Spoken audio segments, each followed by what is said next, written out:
Well, sadly, I've been pretty behind with life. So, of course, when life puts you behind, you just got to get ahead.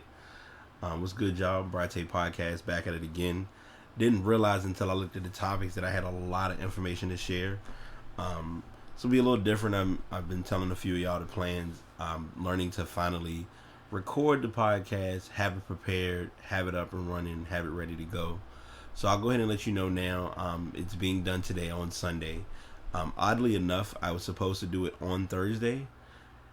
Well, actually Wednesday, but I've literally just had life running and ripping and roaring. I know a lot of y'all don't need the specs and the details, but I just wanted to at least let everyone know that I have been planning and grinding. I will say this because I might as well get it out the way now. I had a story that I wanted to share, but I forgot that I left the story out because it wasn't confirmed what would or wouldn't happen based on the outcome. But it's relevant to share with the podcast anyway, and that is that Colin Kaepernick is starting today. I won't give a lot of information behind it, and the only reason I'm not going to, and I'll be fair to be unfair. The story is going to get attention from me because it's promises, and as I told my listeners, if I brought his name up on my podcast, it's solely going to be because of him playing football. Well, here we are. He's going to be starting. I likely will give stats and information about his gameplay. If his game is on TV, I will do my best to get some information and feedback from what I see. Hopefully he has a good output or a good performance, so we'll see how that goes. But I have more random and unique stories to share because, like anything in life, you'd be surprised at how a story starts one way and then ends another way, and you look and you realize, well, we're here at this point, so we might as well talk about it. So I'm bringing this one in first because it's a unique story, but it's also intriguing because it's the confirmation of history repeating itself. And maybe I'm gonna make sure I have this accurate. We're gonna go back to 2012. Kobe played in the All-Star game, and he had a incident occur where he caught a foul from Dwayne Wade. Now I'm kind of gonna get this as a two-part story because looking at how it's all explained, it's almost like it returned, but it's an odd return almost, because back in, and I guess media sometimes gets it right, but they get it wrong, and you don't realize they got it right or wrong until you look and just kind of say, wow, this is all the way weird. So back on May 9th of 2012, Kobe Bryant they auctioned off the mask that was a game-worn mask during the matchup. Mask ended up being sold for $67,100. Bid started off at $250, ended up getting 129 bids. Intriguing part about it was the mask was autographed and was signed. I'm sharing this story, and I'm guessing this is one of those you have to be sketchy to know how to share information. But anyway, he wore the mask for 11 games, and it was worn due to the contact that was involved in the All-Star game with Dwayne Wade. And let's see. All right, I have that. It's weird. It's almost as though, okay, so throughout his career, been lucky in hands-on game. For those who are unfortunate, there's a golden opportunity to hand it out with the caution. So I guess the nicest way to put it, all right, here we go. Brain back, I'm awake, I'm alive. What happened was the mask was initially sold at that moment when it occurred, and it was put out there. So someone resold the mask recently, and they started it off at, it could possibly be sold for up to $50,000. Internet warriors, social media outlets, y'all got to think this one out a little better, because this is an intriguing one, because it was almost as though it was sold before ESPN had that story back when ESPN was good on sources, but Bleacher Report got a hold of it, and surprisingly, which is unique, they didn't get any information or pull from this story when it occurred. But the auction should be ending on October 29th. And now, and this one is weird because they're saying it was war for 4 games, but in the other story it was war for 11 games. So I'm going to see what happens out of this and just kind of let it be what it is. I'm sharing this story for a reason because if you go back and look at, if you listen to a few podcasts back, he did a similar situation where he sold, well, not he sold, but they decided to take the floor that he played on, and I think it was the number 8, if I recall. His last game at the Staples Center, which was the last game of his career, they had the number 8 and the number 24 on the floor. And if I recall correctly, it was the number 8. And they took that portion of the floor. He signed it, and they had it pulled from the floor and was sold on the market for nearly $180,000. So it's almost that whole sports memorabilia. But I wanted to bring that topic up because it's such an interesting thing, because you never know or never understand why someone does or doesn't do something until it happens, and you're like, well, that's an odd sale, but hey, as the saying goes, business is business. So my question, I guess my question, my thought for everyone is, what's a piece of memorabilia for any sport that you would pay for, and how much are you willing to pay for it? Or do you really feel like the sports enthusiasts who go to that extreme are just doing too much? Leave some feedback or some discussion on that, because I would love to hear or see a few people's thoughts about that.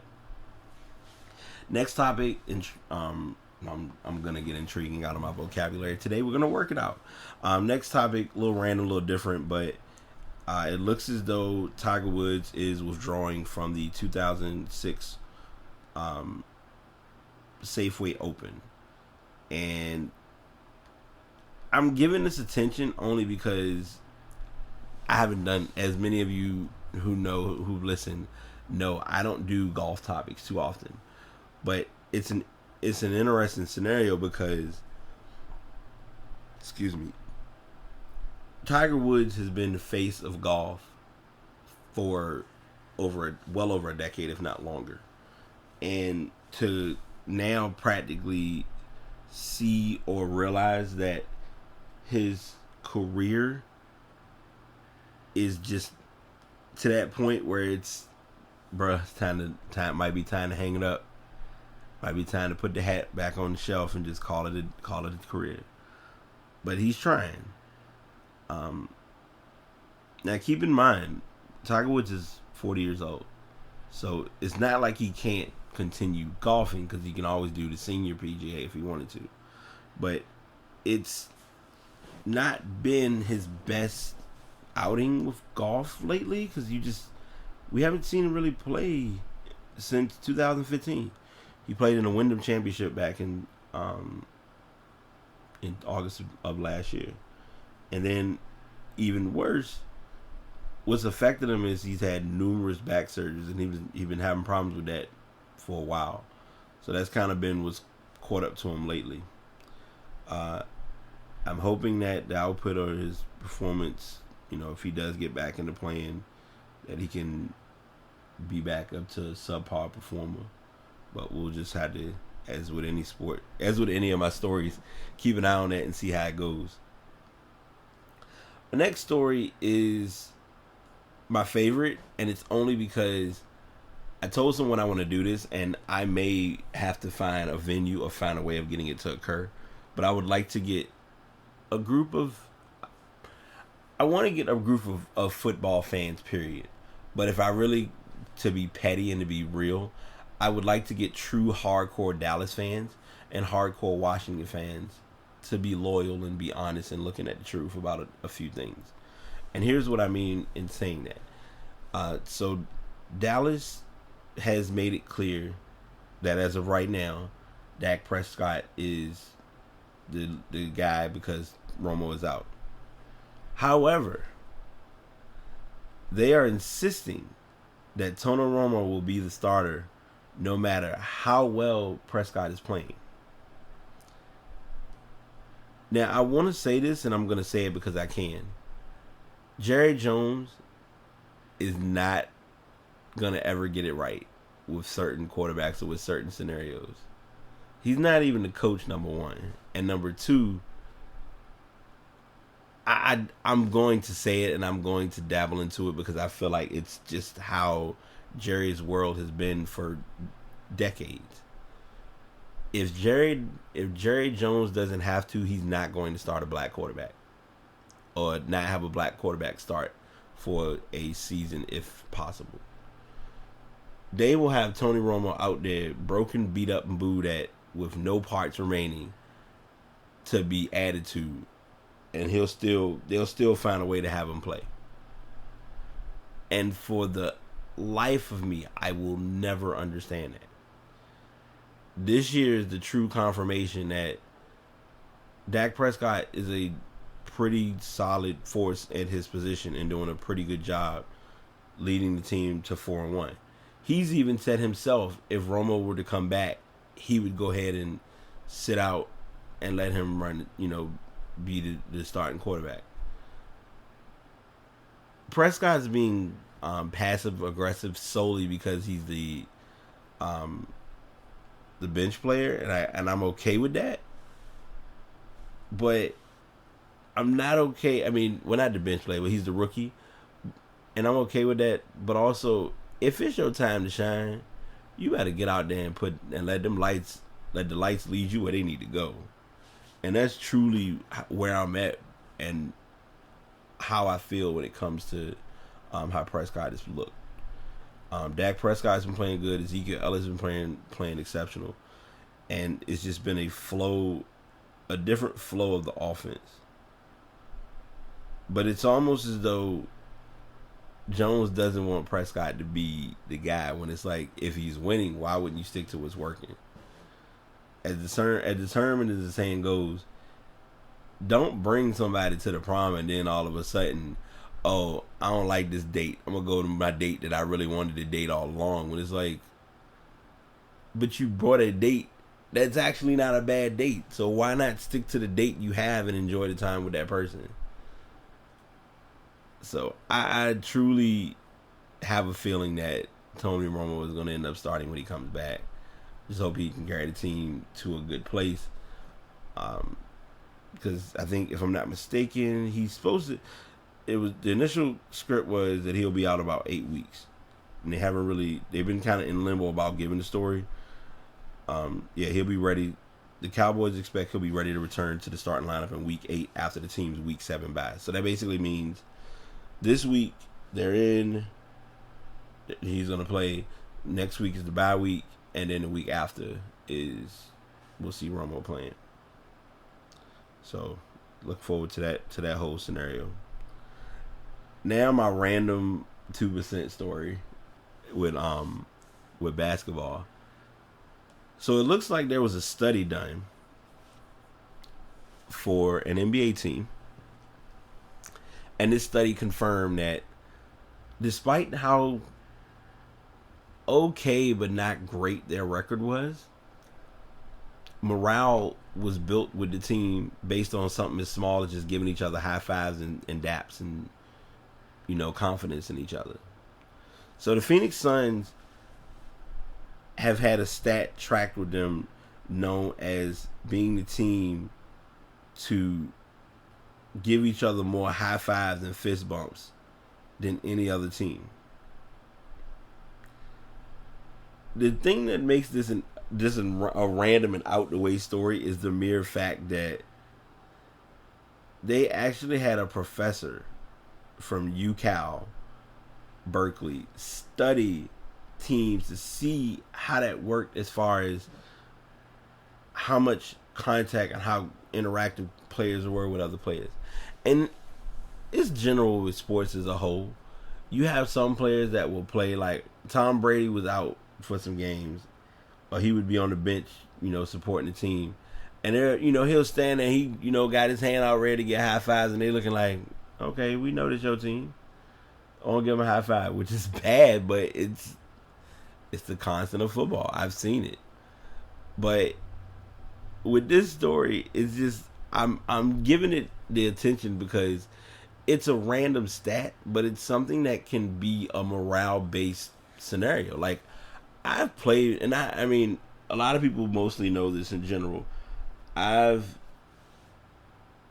played. I played a pretty good amount of game basketball coming up as a kid, and there was a point where I had a team of guys and girls that I played with that we won quite a few games, and we had that chemistry. Every time somebody scored, you give them five because I mean you did your part.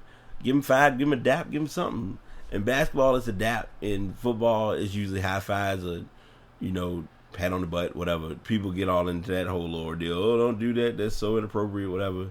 But I thought it was just a odd yet heavy.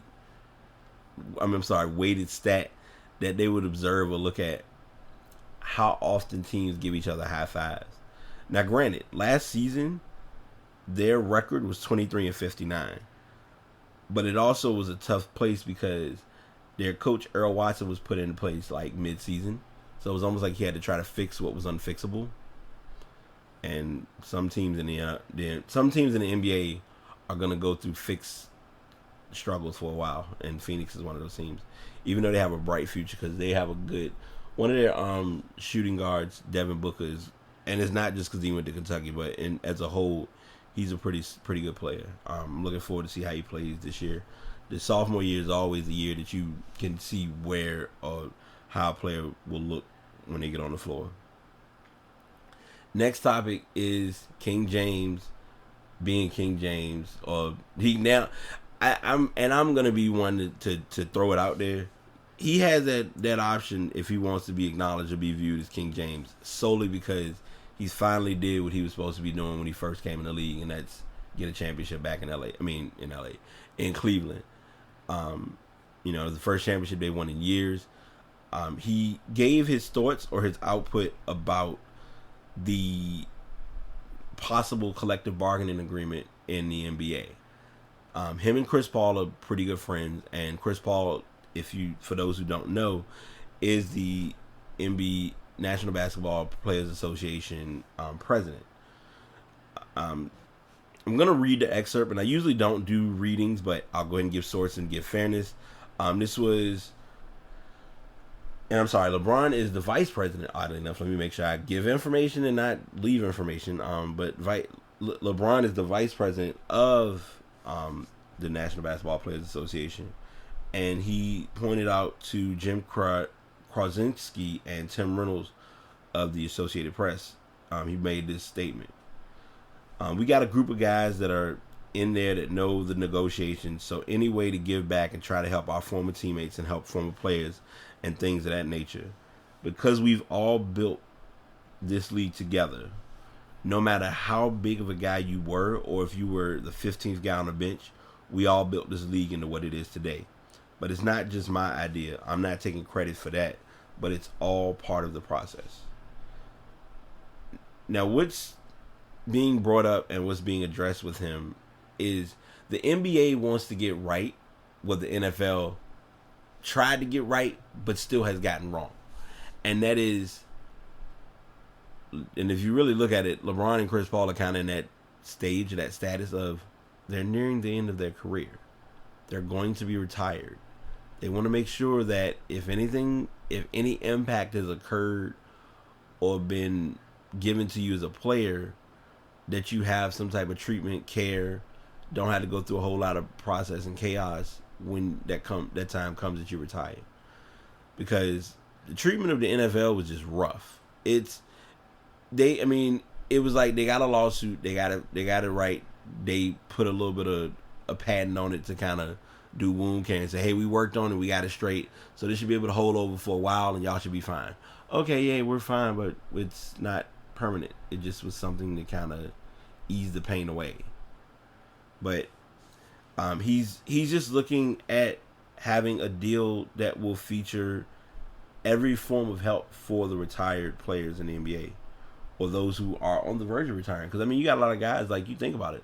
LeBron is going into his 14th year. So, I mean, you want to have those things in place. The good thing though, which I think is good to share with the collective bargaining agreement, is the negotiations are going a lot better this time around than they did a few years ago. Because back in 2011, for whatever reason, whenever they have a struggle with collective bargaining agreements in the NBA, it always becomes a challenge because I believe it ends at the end of this season. They have to have something in place. So if they don't have anything in place, then they'll go through what they went through before, which last time the season was reduced to 66 games. And of course, shortened seasons work for the Spurs because they won that championship that year. And if you go back a while back when they played 50 games, that was when the Spurs, I believe, won the first title. Don't hold me to that. But that story I wanted to just share because it's going to be something that is important. And I feel like as basketball progresses, as the basketball season progresses, I'll be doing my best to implement more stories involving the status of the collective bargaining agreement. If it's finished, still being worked on, finalized, mark the deal, may not have a deal, whatever the case may be. Next topic, odd topic, but relevant due to how it's handled. So, Bobby Brown, no relation to Bobby Brown. Bobby Brown, who plays for the Houston Rockets, did something that was not a good idea.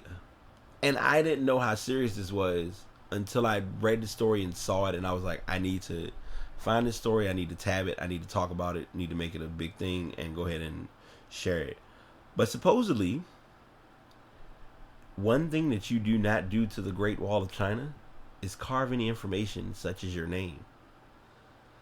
What he decided to do was graffiti the Great Wall of China by putting his name and his jersey number.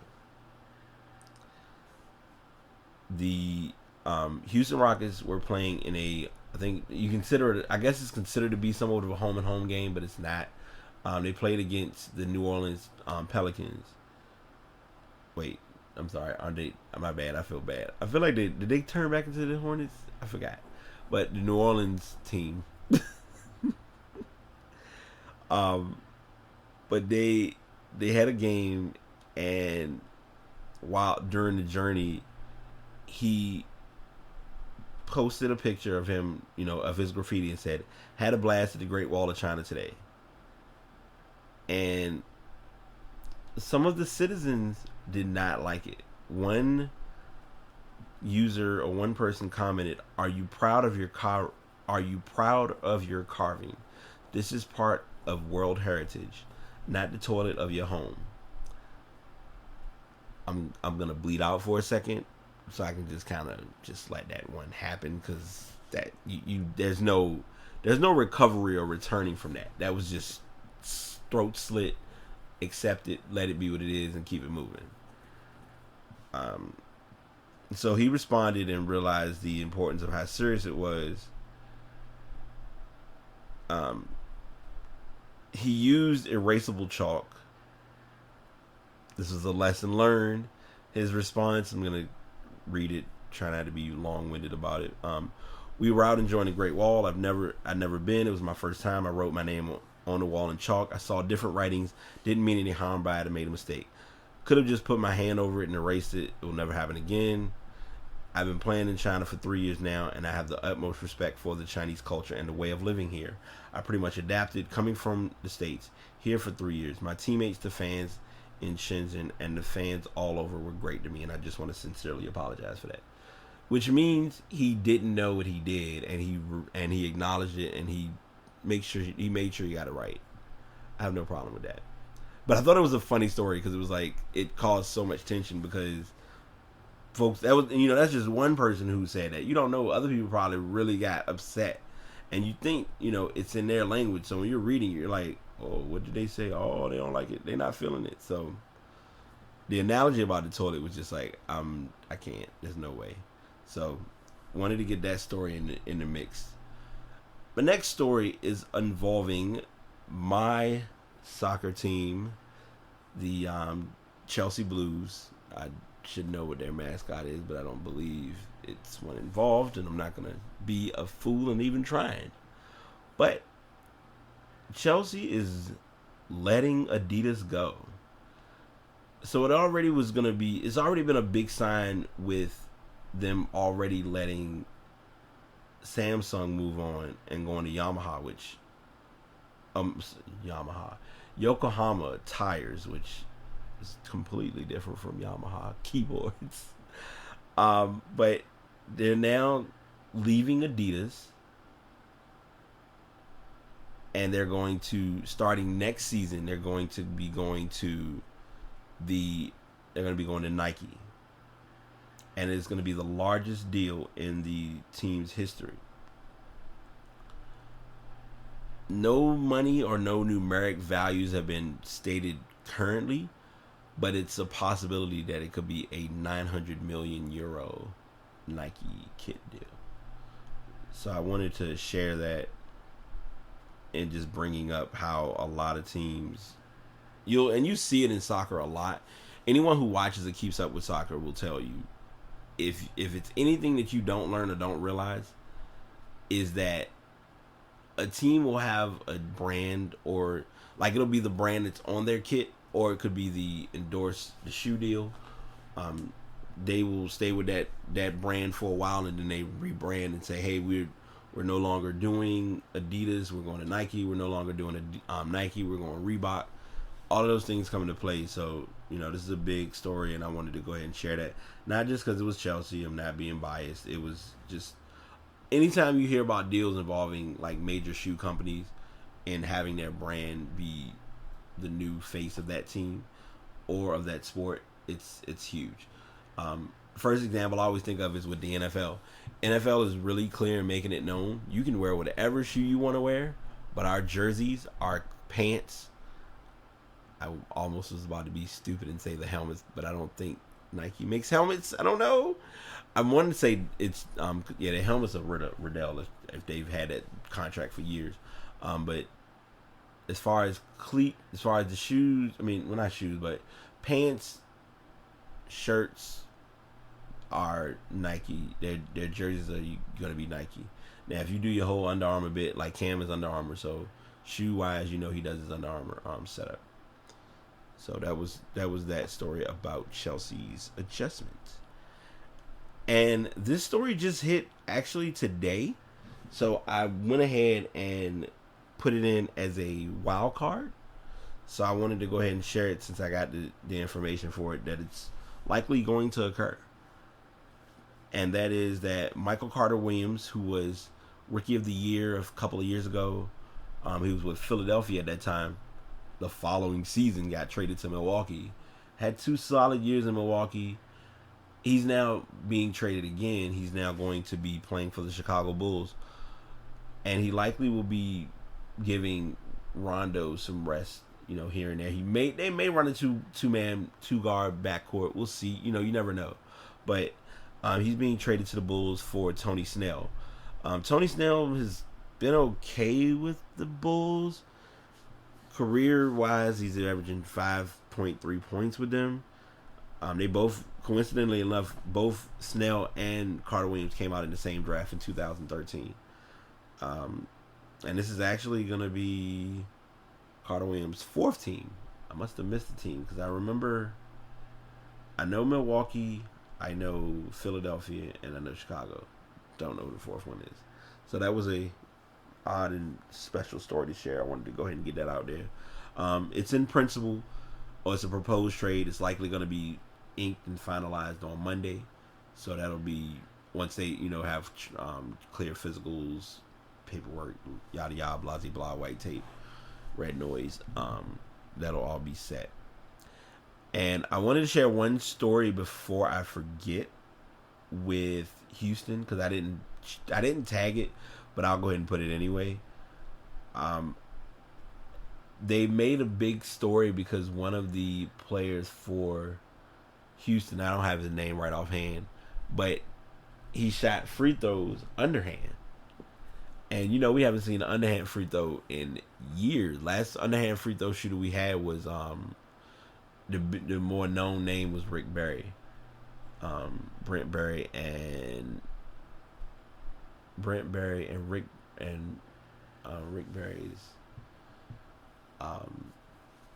father, who used to play for Golden State. He was known for doing the underhand.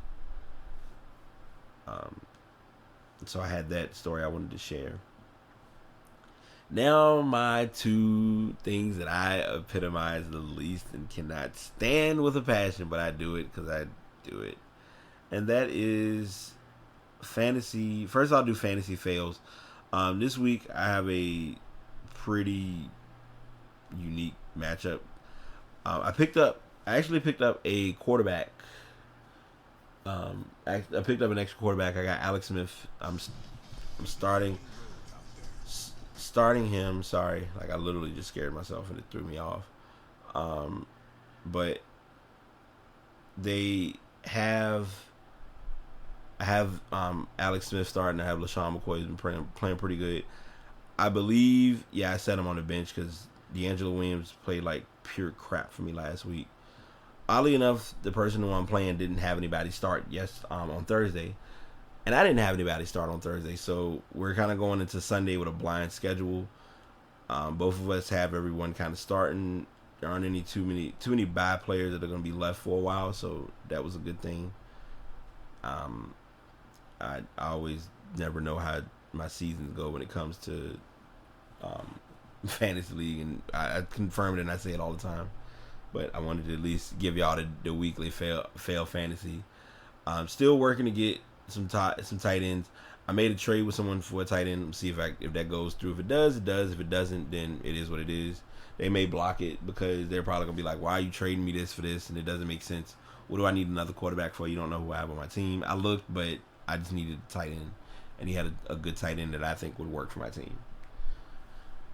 And now my personal section that I always have a problem doing, but I think now I can do it and it's not a big deal. And that is my picks for the week. Last week I was 4. Last week I was 4 and something. The other week I had a rough week. This week I went 11-3. This past week I was 11-3. I had picked some pretty good games. Oddly enough, I got the Carolina game right, which I didn't want to get right, but I did because I just know. So this week's queue of games, and I'm gonna write them. So if you hear the pen, just let the pen happen. Just don't ask questions because it's me being me. But anywho, yay, sneeze random. Knew it was coming. Anyway, I will go ahead and let you know now. Obviously, you probably already going to say you don't need to state what we already know, but I'm doing the obvious so that way we can get out of the way. The Thursday game I couldn't have picked, and I wouldn't have been able to pick because I didn't have anything set up for Thursday. So if I were to pick it, looking at it now, I would have picked the Broncos anyway. So I would have lost that game, but luckily I didn't pick anybody, so it doesn't matter. Now, moving forward, we're going to go ahead and start on our picks. 49ers against the Bills. Welcome back, Cap. But no, sorry. Bills will get that one for me. Eagles and Redskins. Oddly enough, unique matchup. I think based on how they've been looking, and this is, of course, division battle, so I'll go ahead and go Eagles. Browns, Titans. Really? Browns are 0-5. We're going to say Titans. And Ravens, Giants. Should be a good matchup. Wild pick for me, Giants. This week I'm not gonna go against the grain because I have more faith this time due to records and just how everything's been going. Panthers and Saints, keep pounding, go Panthers. Jaguars and Bears both have horrible records, so can't really go wrong either way. Going Bears. Rams and the Lions should be a good matchup. Going to Rams. Their rookie quarterback's been playing pretty good. You just haven't heard much about it because it's the Rams. Steelers and Dolphins. Wow. Sorry, Mom. I'm going Steelers. I know my sis will be like on that, loving it. Bengals Patriots should be a pretty good game. I'm going to pick the Pats because didn't hear too much injury wise going on with them. Chiefs and the Raiders. Chris Berman, don't hurt me. And I have him on my fantasy, but I have to be cordial in my pick. So I'm gonna go Raiders. Falcons Seahawks might be the game of the week. I'm actually gonna surprise everyone and go Seahawks. Getting into the later games. Well, we're in the later games now. Sorry. Cowboys Packers. Packers only because it's in Lambeau. Colts Texans, going Colts. Late game Cardinals Jets, really. Cardinals should have that with no problem. And I'm sorry, wait, my bad. Okay, so I'm sorry. The Colts Texans are the late game tonight. So I'm going Colts with that game and Monday Night Football game, unless the Jets do something miraculously random. I'm going to go ahead and go Cardinals. So those are my picks. Those are my topics. Thank you all for listening. If you're checking out the podcast on Spreaker, I do appreciate it. If you go and listen, if you're listening to it through iTunes, thank you as well. Everyone continue to do everything that you're doing. And until next time, this is BT signing out, making sure the mic work. Peace.